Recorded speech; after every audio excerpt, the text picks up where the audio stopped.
지옥의 문이 김정은 정권을 기다리고 있으며 그 끝이 다가오고 있다는 신호가 보인다. 2025년 4월 한국이 핵무기 개발의 길을 열었다는 소식이 세계를 뒤흔들었다. 한국은 차세대 원자로 개발에 성공하며 핵무기와 에너지 기술에서 획기적인 진전을 이뤘다. 한국이 화나면 모든 것이 사막이 된다는 경고는 이제 현실로 다가왔다. 김정은 정권은 수십 년간 핵무기로 한국을 위협했지만 이제 상황이 역전되었다. 한국의 기술력은 북한을 넘어 동북아시아 안보의 판도를 바꿀 준비를 마쳤다. 차세대 원자로는 소형 모듈형 원자로 SMR로 핵무기용 물질 생산이 가능하다. 한국은 이를 통해 자주 국방과 에너지 자립을 동시에 달성할 수 있다. 1970년대 박정희 정부는 핵무기 개발을 시도했으나 미국의 압박으로 중단되었다. 그러나 북핵 위협과 중국의 팽창으로 한국은 다시 핵무장론을 꺼내 들었다. 한국의 핵무기 개발은 현무 미사일 시리즈와 결합되며 실질적인 억제력을 갖췄다. 차세대 원자로는 플루토늄과 우라늄을 효율적으로 생산해 무기화 속도를 높인다. 김정은은 한국의 기술 진보에 충격을 받았고 지옥의 문이 열릴 것이라 공포에 떨고 있다. 한국은 이제 더 이상 북한의 도발을 참지 않겠다는 강경한 입장이다. 차세대 원자로는 100메가와트 출력으로 설계되었으며 기존 원전보다 소형화되었다. 이는 군사기지나 잠수함에 탑재 가능하며 핵무기 연료 공급을 용이하게 한다. 한국은 2025년 3월 이 원자로의 시험 가동에 성공하며 세계를 놀라게 했다. 사막이라는 표현은 한국의 핵 파괴력이 모든 것을 초토화할 수 있음을 상징한다. 김정은 정권은 핵무기 60기를 보유했다고 주장하지만 한국의 기술은 이를 압도한다.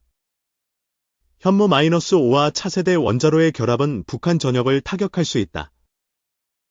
한국의 핵무기 개발은 NPT, 핵확산 방지 조약, 탈퇴를 암시하며 국제사회가 긴장하고 있다. 미국은 이를 경고했지만 한국은 자위권실 이유로 강행 의지를 밝혔다. 차세대 원자로는 핵분열과 핵융합을 융합한 하이브리드 기술로 효율성이 뛰어나다. 이는 핵무기 소형화와 대량 생산을 가능하게 하며 한국의 전략을 바꾼다. 김정은은 한국의 핵무기화에 최후의 전쟁을 경고했지만 그 자신감은 흔들리고 있다. 한국은 이미 핵탄두 10기를 비밀리에 제조했다는 소문이 돌고 있다. 한국은 현무-6 미사일에 핵탄두를 탑재할 계획이며 사거리는 5,000km에 달한다. 이는 북한뿐 아니라 중국과 러시아까지 위협할 수 있는 거리다. 차세대 원자로는 연간 200kg의 플루토늄을 생산할 수 있으며 이는 핵탄두 40기에 해당한다. 한국은 이를 통해 단기간 내 핵무기 강국으로 도약할 수 있다. 김정은 정권은 한국의 기술력을 과소평가했지만 이제 그 대가를 치를 때가 왔다. 지옥에 문든 북한의 붕괴를 예고하며 한국이 주도권을 잡았다. 한국의 핵무기 개발은 2010년대 후반부터 비밀리에 진행되었고 2025년 공개되었다. 차세대 원자로는 그 핵심으로 핵연료 자급률을 90%까지 끌어올렸다. 미국은 한국의 핵무기화를 막기 위해 확장 억제를 약속했지만 신뢰가 떨어지고 있다. 한국 국민의 80%는 독자적 핵무장이 필요하다고 지지하고 있다. 김정은은 한국의 원자로 성공에 허구라며 비난했지만 위성 사진이 사실을 증명했다. 한국은 이를 통해 북한의 선전이 무력화되었음을 보여줬다. 차세대 원자로는 에너지 효율이 50% 이상 높아 민간용으로도 활용 가능하다. 그러나 군사적 목적이 우선이며 핵무기 생산이 주된 목표로 보인다. 한국은 핵무기와 함께 극초음속 미사일 개발을 병행하며 김정은을 압박한다. 사막은 북한 전역을 황폐화할 수 있는 파괴력을 의미한다. 김정은 정권은 한국의 핵무기화에 맞서 추가 핵실험을 예고했지만 국제 제재로 약화되었다.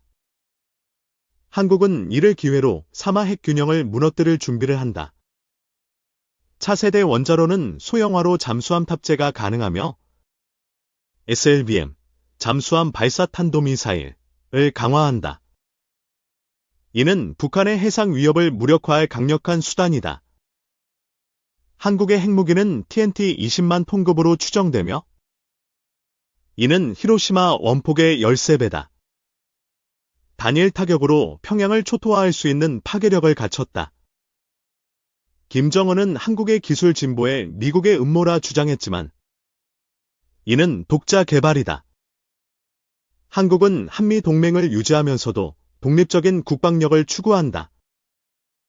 차세대 원자로는 1기당 5조 원의 비용이 들었지만 핵무기화로 그 가치를 증명한다. 한국은 이를 통해 에너지와 군사에서 세계 강국으로 떠오른다.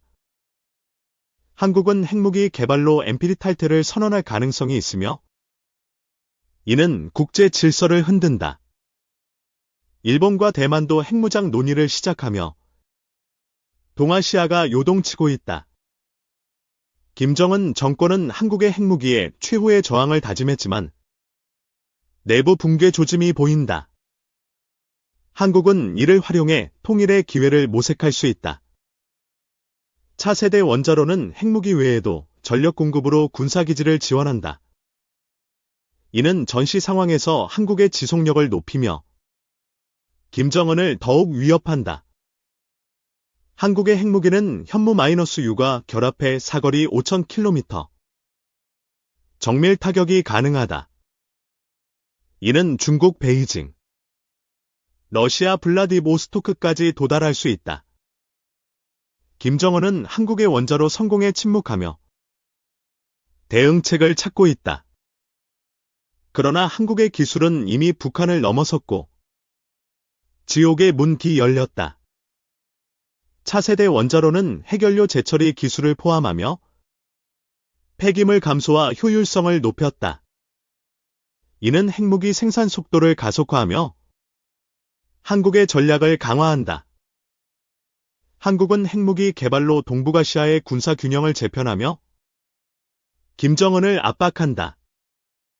사막은 북한의 모든 군사시설을 파괴할 수 있음을 경고한다.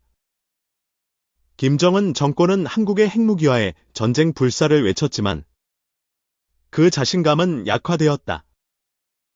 한국은 이를 통해 북한의 도발을 영원히 끝낼 수 있다. 차세대 원자로는 한국의 방산 기술을 세계 수준으로 끌어올리며 수출 가능성도 열었다. 이는 경제적 이익과 군사적 우위를 동시에 가져온다. 한국은 핵무기와 원자로로 자주 국방의 상징을 세웠으며 김정은에게 최후 통첩을 보냈다. 지옥의 문은 이제 북한의 운명을 결정할 것이다. 한 전투기와 저울질하는 필리핀. 미 F-16의 입질. 트럼프 행정부가 필리핀의 록히드 마틴의 F-16 전투기 20대 판매를 승인했다. 필리핀 정부는 이번 전투기 구매 사업에서 한국의 카프-21 전투기 구매를 함께 저울질하는 상황으로 미국 우선주의를 앞세운 트럼프 효과가 반영된 것으로 풀이된다. 미 국무부는 1일 현지 시간 보도자료를 통해 필리핀에 55억 8천만 달러, 약 8조 원 규모의 F-16 전투기 20대와 관련 장비를 판매하는 것을 잠정 승인했다고 밝혔다. 국무부는 동남아에서 정치적 안정, 평화, 경제 발전을 위한 중요한 세력인 전략적 파트너 필리핀의 국방력 개선을 지원함으로써 미국의 외교 정책과 국가 안보를 지원할 것이라고 밝혔다. 미국의 이번 전투기 판매 승인은 지난달 28일 피트 헤그세스 국방장관이 필리핀을 방문해 중국에 대한 억제력 강화를 언급하는 동시에 필리핀군 현대화 지원에 이어 최신 중거리 미사일 체계 타이폰 추가 배치 등 추가 지원 약속을 한 직후 나온 것이다. 관련해서 국내 방산업계에서는 한국항공우주산업, K, 이 개발한 KF-21 전투기가 로키드 마틴의 F-16 전투기와 경합을 벌이고 있다고 분석해왔다. 9조 원 규모의 다목적 전투기, RF, 구매 사업을 추진 중인 필리핀은 두 기종을 비롯해 유럽파이터 등 글로벌 전투기를 상대로 적정 후보를 추려왔다. 증권가에서는 최근까지도 필리핀 머프 사업에서 KF-21이 잠재 공급 후보로 주목받았다. 업계 추정에 따르면 KF-21 전투기 대당 가격은 약 980억 원으로 경쟁 기종 대비 탁월한 가성비와 유지보수 편의성을 확보하고 있다. 이번 미 국무부 발표를 보면 로키드 마틴이 공급하는 F-16의 대당 판매가는 총 사업비 기준 약 4천억 원으로 KF-16의 4배에 이른다. 업계 관계자는 미 국무부의 필리핀 F-16 전투기 판매 승인은 구매가 완료됐다는 의미가 아니라 필리핀 정부가 구매를 위한 다각도 협상을 시작한다는 마케팅의 출발 의미로 봐야 한다라며 한국 경쟁 기종과의 경합 관계는 여전히 유의미하다고 볼 수 있다고 전했다.